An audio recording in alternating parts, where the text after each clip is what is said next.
এই দেশেতে এই সুখ হলো। বহুকাল আগে দামোদর আর মুন্ডেশ্বরী নদীর মিলনস্থলে গড়ে উঠেছিল 12টি পার্শ্ববর্তী গ্রামের বাণিজ্যের প্রাণ কেন্দ্র খুশিগঞ্জ।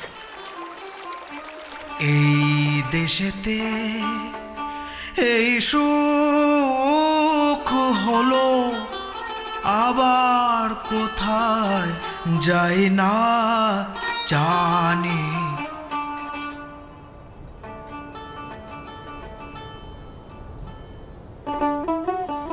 দেশ বলতে আজ অনেকেই কেবল শহরের সুউচ্চ হাউজিং কমপ্লেক্স, শপিং মল আর আলোকময় রাস্তাকেই বোঝে, কিন্তু ভারতবর্ষের প্রকৃত আত্মা লুকিয়ে আছে তার অগণিত গ্রামে। এখনও এই দেশের বুকে এমন অনেক গ্রাম আছে যেখানে সময় থমকে দাঁড়িয়ে থেকেও এগিয়ে চলে, যেখানে প্রকৃতির অফুরন্ত সৌন্দর্যের সঙ্গে জড়িয়ে আছে মানুষের স্বপ্ন, সংগ্রাম আর এক নতুন ভোরের প্রতীক্ষা। আজ আমরা তেমনই এক গ্রামের গল্প শুনব, যার নাম খুশিগঞ্জ। তারকেশ্বর স্টেশন থেকে বাস কিংবা ট্রেকারে সহজেই পৌঁছে যাওয়া যায় এই ঐতিহ্যবাহী গ্রামে। চলুন সময়ের স্রোত বেয়ে আমরা ফিরে যাই অতীতের খুশিগঞ্জে। একসময় খুশিগঞ্জ ছিল একটি প্রসিদ্ধ হাট, যেখানে চাল, ডাল, বস্ত্র, কৃষি সরঞ্জাম এমনকি নিত্য প্রয়োজনীয় সামগ্রী কেনা বেচা হতো। গ্রীষ্মকালে যখন মুন্ডেশ্বরী নদীর জল কমে যেত, তখন দূর দূরান্ত থেকে মানুষ মাথায় বোঝা নিয়ে গরুর গাড়িতে চড়ে খুশিগঞ্জের হাটে এসে জড়ো হতো। 300 বছরের ইতিহাসটার কথা বলছি আর কি। 500 বছর আগে ছিল কিনা জানি না, তবে 300 বছরের ওপর খুশিগঞ্জের হাট। এখন যেমন পাড়ায় পাড়ায় গঞ্জ সৃষ্টি হয়ে গেছে, তখন অনেকগুলো পাড়ার মধ্যে একটা গঞ্জ হতো। সপ্তাহে 2 দিন বসত এই হাট, যেখানে প্রধানত চাষের সবজি, মাটির পাত্র, আসবাবপত্র ও নানা রকমের দেশীয় পণ্য কেনা বেচা হতো। তখন এই এলাকায় কোনো পার্শ্ববর্তী কোনো হাট বাজার হয়নি। আপ টু বর্ধমানের রায়না থানার কিছু অংশ এখানে, ধনেখালি থানার কিছু অংশ এখানে, জামালপুরের কিছু অংশ এখানে, গোতন, বাছানড়ি, পিছন দিকে এমনকি 55 তলা পর্যন্ত মানুষেরা এসে না হাত করতে আসত। খুশিগঞ্জের হাটে একটা ইতিহাস আছে, যেটা আগে আমাদের এদিকে মানুষজন যেত মুন্ডেশ্বরী নদী পেরিয়ে পড়ে মানে ধান চাল আনতে। সেই 130-35 বছর ধরে চলা হাট আজকে আস্তে আস্তে আস্তে আস্তে খুশিগঞ্জ হাট নাম আছে, কিন্তু আস্তে আস্তে বাজারের পরিণত হচ্ছে। হাট বসলেই সেখানে নানান মানুষের আনাগোনা হয়। নতুন মানুষ এসে বাসস্থান গড়ে তোলে। ধীরে ধীরে একটা জনপদ তৈরি হয়ে যায়।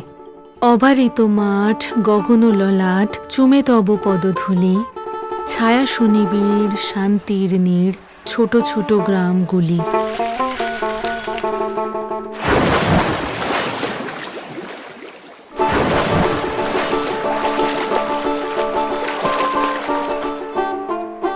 দুই নদীর মাঝে থাকা এই ছায়া সুনিবিড় শান্তির নীড়ে বিপর্যয় নেমে এলো ব্রিটিশ শাসন যুগে।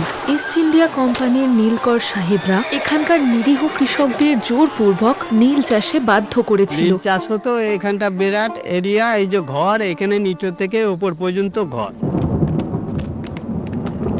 কিন্তু খুশিগঞ্জ কখনোই শোষণের কাছে মাথা নত করেনি। এখানকার তরুণদের হাত ধরে জন্ম নেয় বিপ্লবের নতুন দিগন্ত। দেশ স্বাধীন হওয়ার পর কৃষি এবং কৃষিজাত বাণিজ্যই খুশিগঞ্জের মূল উপার্জন ক্ষেত্র হয়ে ওঠে। 300 বছর আগের পুরনো হাট এখন খুশিগঞ্জের বাজার। কলকাতায় বেশ কিছু মানুষ যায় চাকরি করতে, কিন্তু ব্যবসা বাণিজ্য করতে খুশিগঞ্জ ভোলেনি। খুশিগঞ্জে আমাদের এই দোকানের নাম সত্যনারায়ণ মিষ্টান্ন ভাণ্ডার, আর আমাদের দোকানটা 99 বছর পড়ছে। আগামী কার্তিক মাসে 100 বছর পূর্ণ হবে।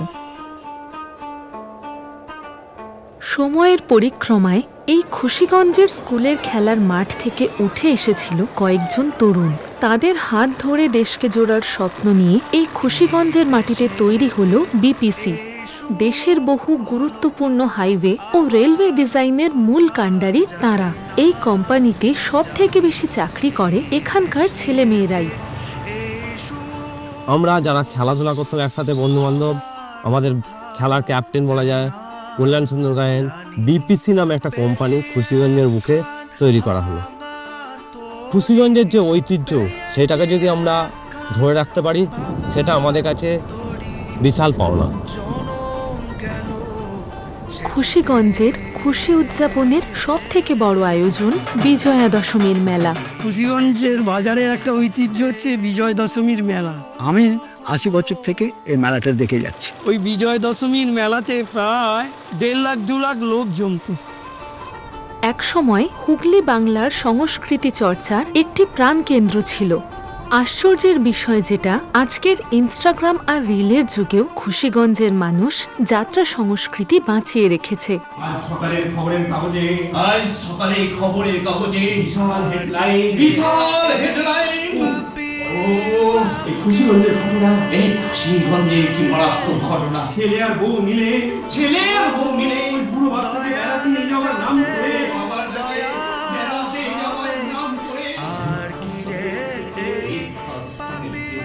এই এলাকায় প্রচুর যাত্রা আজ থেকে হয়তো 100-150 বছর আগে থেকে হয়েছে।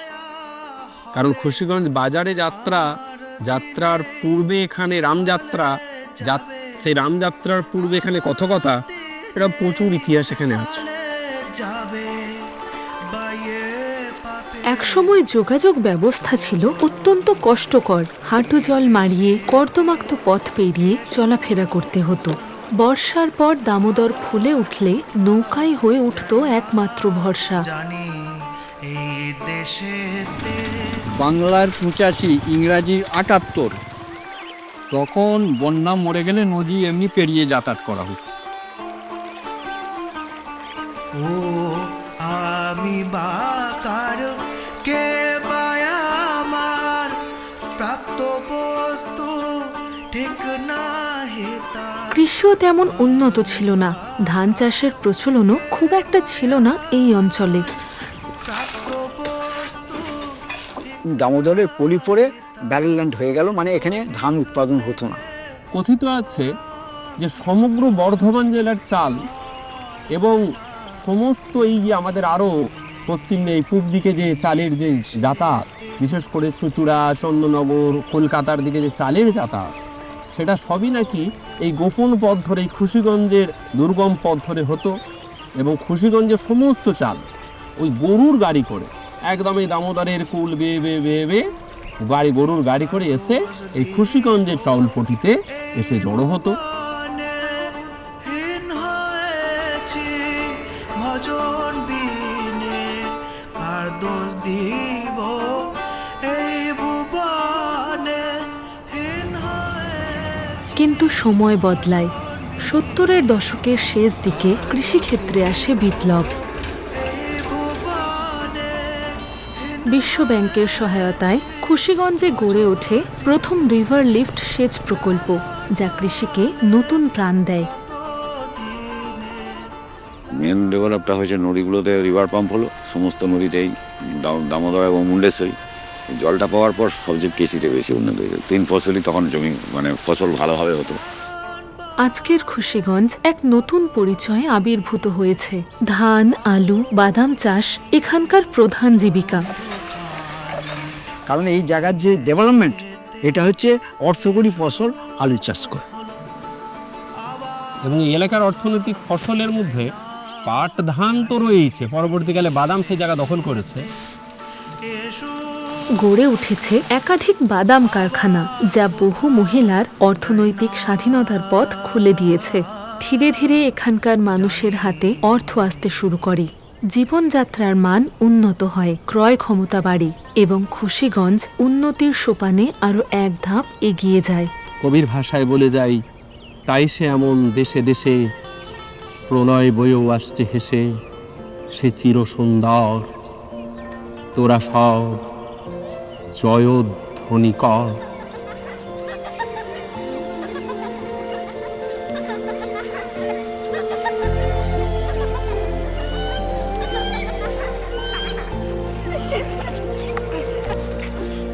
আমি বড় হলে রুলান্ড হব। বড় হলে পুলিশ হব। এই আমি সব খাই। আমি বড় হয়ে কম্পিউটার ইঞ্জিনিয়ার হতে চাই আর প্লেন এবার করে উড়ে যায়।